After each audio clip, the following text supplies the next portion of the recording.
General considerations. Figure shows a negative feedback system. Here H of S and G of S are called the feed forward and feedback networks respectively. Since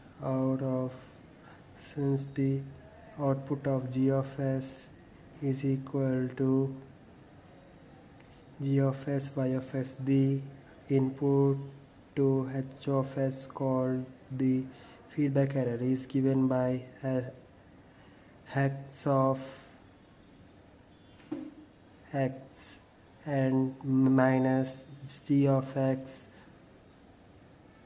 y of x, that is y of x equal to h of x into s of x minus g of x y of x.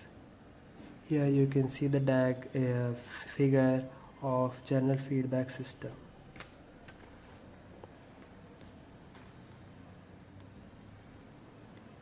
Thus y of x by x of x is equals to h of x by h of x by 1 plus g of x h of s.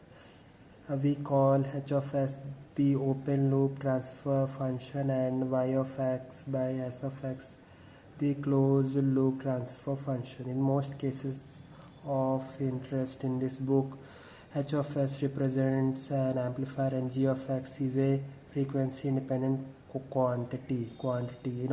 In other words, a fraction of the output signal is sensed and compared with the input, generating an error term. In a well-designed negative feedback system, the error term is minimized, thereby making the output of g of x an accurate copy of the input and hence the output of the system a faithful replica of the input. Figure we also say the input of h of x is a virtual ground because the signal amplitude at this point is very small.